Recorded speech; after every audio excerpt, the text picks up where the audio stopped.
1996, a simpler time when the air in arcades was thick with cigarette smoke and carpets were stickier than a toffee factory explosion, and your pockets jingled with enough loose change to buy either Eternal Glory or a lukewarm hot dog. Across the room you spot it, the unmistakable carnage of Ultimate Mortal Kombat 3, buzzing away like a blood-soaked beacon of the decade's excess. You swagger closer, ready to dismember your mates as nature intended, but wait, something is different. This cabinet has a telephone line dangling out of the back. The regulars are whispering. They say this mysterious machine can summon warriors from distant arcades, that you could defeat strangers you'll never meet, and if you win enough, your initials will blaze across every Mortal Kombat machine in the city like the mark of a digital demigod. This was Mortal Kombat WaveNet, an experimental, networked version of Ultimate Mortal Kombat 3 designed to drag the arcade scene kicking and screaming into the online age, before many people even owned an email address. It was revolutionary, it was audacious, but ultimately it was doomed. However, in an absolutely insane twist, now, nearly 30 years after vanishing into obscurity, this long-lost build is almost unbelievably clawing its way back from the Netherrealm itself as part of the Mortal Kombat Legacy Collection, resurrecting one of the most ambitious and most forgotten experiments in all of fighting game history. So with that said, hello ladies and gentlemen, Big Daddy Top Hat here. Join me as we exhume the corpse of this digital curiosity to discover how it worked, why it died, and why its return marks one of the most exciting moments in Mortal Kombat's bloody legacy. Yeah. If, like me, you prefer your retro collections big, bombastic, and bursting with content, then rejoice, because the Mortal Kombat Legacy Collection is being handled by none other than Digital Eclipse, the undisputed Sorcerer Kings of Retro Resurrections. This is the same studio that brought us the outstanding Teenage Mutant Ninja Turtles Cowabunga Collection, a lovingly crafted anthology of 13 classic shell-shocked brawlers drenched in extras, artwork, and behind-the-scenes goodness. If anyone can breathe new life into Mortal Kombat's arcade glory days, it's these wizards. And speaking of which, you can grab that very Cowabunga collection through my links for a frankly ludicrous 78% off the usual price. While you're at it, there are ridiculous bargains on Shredder's Revenge, Streets of Rage 4, the Street Fighter 6 Season 1 and 2 Fighters Edition, and yes, even Fatal Fury City of the Walls, now graced by the utterly bewildering cameo of Ken Masters himself. So go on, indulge yourself, scoop up some classics at a steal, and then settle back because today we're cracking open the crypt on one of the rarest Mortal Kombat builds ever made. And now for something completely different. Hello everybody, sorry for the interruption, it's just that my husband here is too bloody lazy to deal with certain things himself, and he doesn't like change. And YouTube have changed something. We've now got to do something called hyping videos. So apparently we have to get you to not just subscribe and like our videos and leave us compliments in the compliment section, but apparently now we've also got to get you to hype our videos for us 3 times in the first 7 days after the video has been uploaded. So please, for me and for his sake, please hype this video. Thank you. To understand why WaveNet was such a bold idea, you need to appreciate just how dominant Mortal Kombat had become by the mid-1990s. The original Mortal Kombat, released in 1992, was already a cultural atom bomb. It horrified parents with its digitised actors and over-the-top fatalities, and delighted arcade goers with its snappy, combo-based gameplay. Its sequel, Mortal Kombat 2, doubled down on everything: more characters, more gore, and even more success. So, by the time Mortal Kombat 3 hit in 1995, Midway had created an empire. Arcades were packed, home console ports sold millions, and the franchise had become a multimedia juggernaut with toys, comics, a feature film, and even a Saturday morning cartoon. But while Mortal Kombat 3 roared into arcades with all the subtlety of a freight train full of rib cages, it was also, well, divisive. Midway had attempted to overhaul the series' core mechanics to keep pace with the rising speed of rival fighters like Street Fighter Alpha and Killer Instinct, and not everyone was impressed with the results. For one thing, they added a run button, a brand new mechanic designed to turbocharge the pace of matches. On paper, it was meant to encourage relentless aggression and keep players in each other's faces, but in practice it shattered the familiar rhythm of Mortal Kombat's neutral game. Veterans who'd spent years perfecting their spacing suddenly found themselves being bulldozed by sprinting opponents who could close half the screen in a heartbeat. Then came the infamous dialer combo system. Instead of free-form juggling and improvisation, many characters now had long preset combo strings you could rattle off by simply tapping the sequence quickly enough. It looked flashy and it made the action more accessible to newcomers, but to experienced players it felt canned. Predictably, it robbed the game of a scrappy back and forth that had defined Mortal Kombat 2's competitive scene and handed victory to whoever could input their memorized combo quickest. And perhaps most controversial of all, Mortal Kombat 3's roster was riddled with absent icons. Fan favourites like Scorpion, Katana, Reptile and Jade were unceremoniously booted from the lineup, replaced by a parade of new faces such as Striker, a riot cop armed with grenades, and Cabal, the gas-masked ex-Black Dragon with meat hooks and a penchant for spinning opponents like pizza dough. While some of these new additions were intriguing, many long-time fans were outraged that their beloved ninjas had seemingly been erased. Midway responded with remarkable speed. Just months later, they unleashed Ultimate Mortal Kombat 3, which acted as both a mea culpa and a definitive refinement of the formula. They brought back the missing legends, while also introducing brand new secret fighters, hidden menus and balance tweaks that dramatically tightened the competitive meta. Suddenly, the game's pace clicked. The returning characters restored the roster's sense of identity, while the faster gameplay and intricate juggle potential gave tournaments a new layer of ferocity. Ultimate Mortal Kombat 3 quickly became the version of choice, a fast, brutal and endlessly competitive fighter that ruled the arcades throughout 1996. And that thriving competitive scene with its hungry young warriors and endless battles for local supremacy was about to inspire Midway to attempt something truly extraordinary, an experiment that would drag the arcade fighting scene kicking and screaming into the online age. While the Mortal Kombat brand was still huge by this point, behind the scenes all was not as triumphant as it seemed at Midway's Chicago headquarters. Yes, Mortal Kombat was still raking in quarters by the bucket load, but the winds of change were howling through the industry. The once thriving arcade empire that had birthed the fighting game boom was starting to wither. After all, home consoles were no longer feeble little toys struggling to keep up, they were growing teeth. The Sony PlayStation had exploded onto the market like a glitter-drenched depth charge. The Sega Saturn was crammed with cutting-edge 2D hardware, and the Nintendo 64 loomed on the horizon, promising polygonal wizardry beyond mortal comprehension.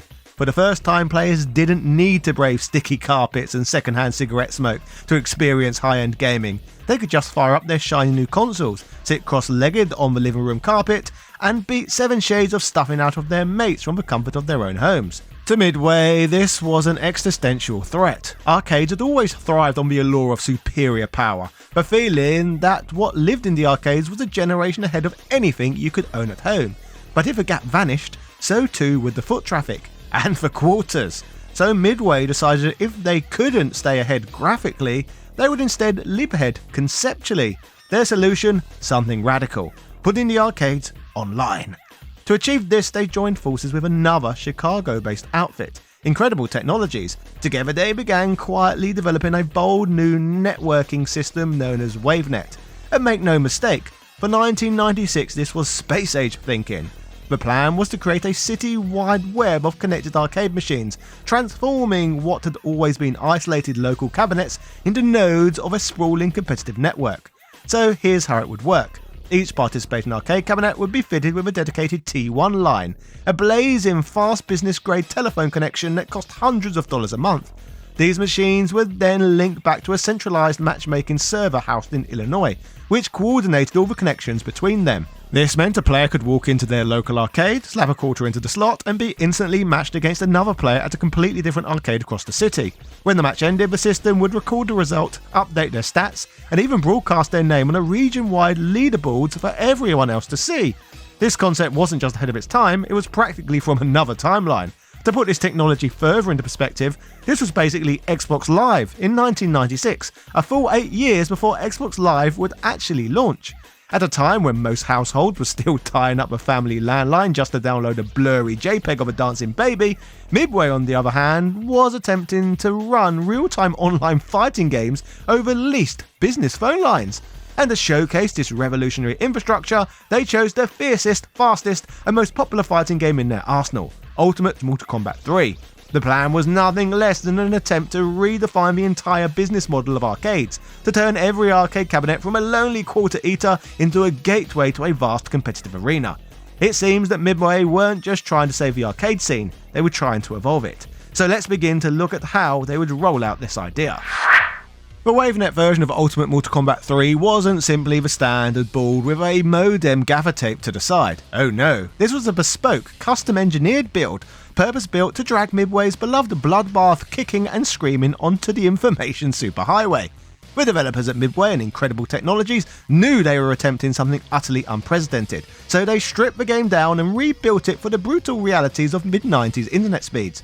They began by trimming the fat. Many of Ultimate Mortal Kombat 3's glorious little background flourishes, flickering neon signs, bustling NPC animations, drifting smoke, were silenced entirely, and various special effects were pared back to make the game's data footprint small enough to squeeze through those temperamental T1 lines.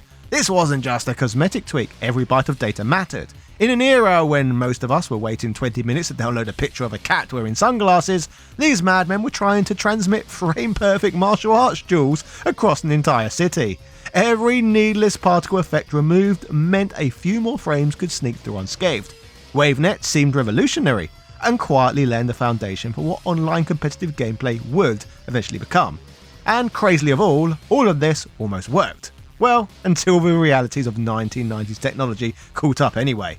While incredibly ambitious, the WaveNet pilot program ultimately flickered to life for only the briefest of moments. You see, Midway and Incredible Technologies rolled the system out to a handful of test sites across Illinois and a smattering of neighbouring states. We're talking a few dozen cabinets at most, each one wired up like some sort of cybernetic Frankenstein's mother, humming with the unnatural energy of cutting-edge technology that simply had no right existing in a world still powered by pagers and VHS tapes. But from the very start, the whole operation was held together with little more than hope, duct tape, and sheer bloody-minded ambition. And it didn't take long for reality to start kicking the door in, so let's analyse what went wrong. Firstly, the costs were astronomical. Each cabinet required its own dedicated T1 line, which was the gold-plated Rolls-Royce of business telephone connections at the time. These weren't the sort of things you casually bolted to an arcade machine between selling tokens. They had to be specially installed, and they came with eye-watering monthly fees that often ran into hundreds of dollars per cabinet, every single month, whether anyone played them or not. Then there was the maintenance nightmare. WaveNet machines were essentially one-off prototypes scattered across several states, and the hardware had a tendency to break, sulk, or simply catch fire metaphorically the moment an arcade's air conditioning packed in. Getting them working again often required specialist engineers to drive halfway across Illinois with a screwdriver and a prayer. Even when they did work, performance was, well, temperamental to put it politely. Network latency varied wildly depending on how clean the phone lines were that day, meaning matches could swing from silky smooth to glacial slideshows without warning. Some players reported matches where input lagged by whole seconds, which in a twitchy competitive fighter like Ultimate Mortal Kombat 3 might as well be a geological era. And perhaps most fatally of all, almost nobody even knew it existed. There was no mass marketing campaign, no magazine blitz, no tantalising TV spots. These cabinets simply appeared one day in a few scattered arcades with no fanfare beyond the odd cryptic flyer. Most regular players had no idea they were looking at something revolutionary. To them it was just another Mortal Kombat machine with a weird plastic box bolted to the back. So while there were a handful of pioneers who discovered it that were spellbound, the wider arcade public stayed blissfully oblivious. Meanwhile, the arcade industry itself was collapsing around it. The golden age of the coin-op was drawing to a close as home consoles continued to take over. After all, why trek to the smoky arcade and pay 50 cents a go when you could thrash your friends from the sofa while wearing pyjamas and eating crisps? The crowds were thinning, the quarters were drying up, and Midway, staring down spiraling operating costs for a system that barely anyone was using, knew the writing was on the wall. And so, with barely a whisper, they pulled the plug. The WaveNet servers were quietly shut down. The exotic network hardware was yanked out of the cabinets and tossed into storage or landfill. The remaining boards were converted back into standard standalone Ultimate Mortal Kombat 3 machines, indistinguishable from their mundane counterparts. The custom software build was never released, never dumped, never preserved, and within a year, WaveNet Ultimate Mortal Kombat 3 had simply ceased to exist. All that remained were faint echoes, a few grainy magazine photos, the odd promotional flyer curling at the edges in a collector's drawer, and scattered first-hand accounts from the chosen few who had been lucky enough to stumble upon this cybernetic chimera before it vanished.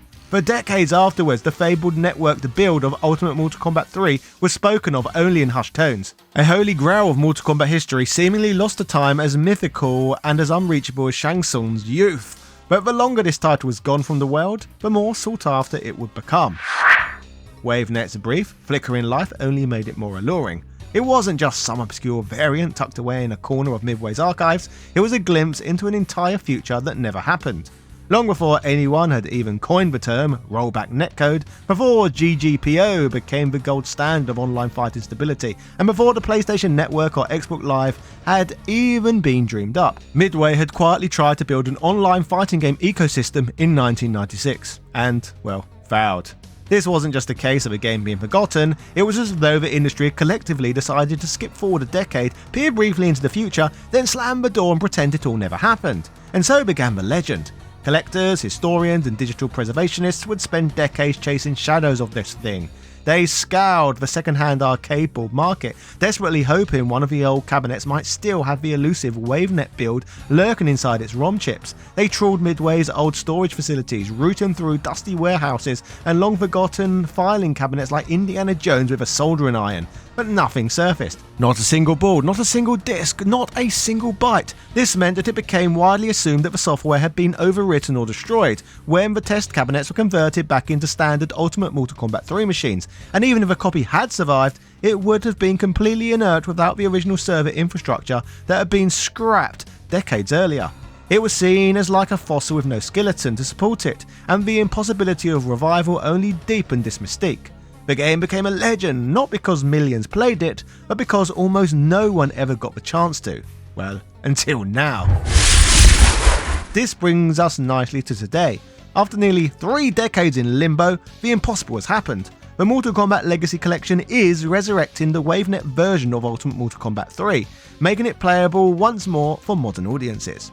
Thanks to contemporary online infrastructures, the headaches that doomed the original project are no longer an issue. There's no need for dedicated phone lines or physical proximity. Players can simply hop online and relive this long-lost experiment from the comfort of their homes. NetherRealm Studios and Digital Eclipse have reportedly worked to recreate the original experience, complete with the unique interface, networked matchmaking, and even the live leaderboard system that defined a WaveNet build. This means for the first time since 1996 you'll be able to see how you stack up against fighters around the world, just like those lucky few in the Chicago test arcades all those years ago. Except this time, instead of needing a pocket full of quarters and a bus ticket to Joliet, you only need an internet connection. The fact that after all this time that they are bringing this legendary version back is crazy. The fact of the matter is that when most lost games are recovered, they're usually either single-player curiosities, unreleased prototypes, or cancelled betas. WaveNet is different. It was a live online service from an era when that concept barely existed, making it almost impossible to preserve. To see it not only recovered but made playable again is nothing short of miraculous. It's the resurrection of a forgotten bridge between the arcade age and the online age, a reminder that the dream of worldwide competitive fighting didn't begin with Xbox Live or PlayStation Network but in the sticky-floored arcades of the mid-90s. For the players who lived through it, it's a time machine. For everyone else, it's the chance to experience a lost world and see the exact moment Mortal Kombat tried to drag the future into the present. So, here we are, nearly 30 years after its quiet death. The lost WaveNet version of Ultimate Mortal Kombat 3 has clawed its way out of the Netherrealm and back into our hands. What was once a whisper on old forums will now be a playable piece of history, a chance to finally see what it was like to battle strangers across the city long before Wi-Fi, Discord or Twitch streams. Its story is a reminder that even the biggest franchises sometimes gamble on wild ideas, and that those gambles, even when they fail, can plant the seeds of the future, and now that destiny has returned. So next time someone dismisses Mortal Kombat as just goring gimmicks, tell them about the secret version that put arcades on the internet years before the internet was ready. Because long before fatalities went viral, Ultimate Mortal Kombat 3 on WaveNet tried to make them go global, and now it finally will. And if all of this talk of resurrecting lost arcade treasures has left you craving a few classics of your own, remember the Teenage Mutant Ninja Turtles Cowabunga collection was forged by the very same miracle workers at Digital Eclipse who are now reviving this fabled Mortal Kombat relic. Right now you can snag it through my links for a frankly ludicrous 78% off the usual price. Or how about 87% off of their ridiculously huge Atari 50 Anniversary Collection. You can also bag equally daft discounts on Shredder's Revenge, Streets of Rage 4 and even Street Fighter 6 Season 1 and 2 Fighters Edition. So go on, indulge your inner arcade gremlin, scoop up a few legends for the price of a sandwich, and happy shopping. Cheerio!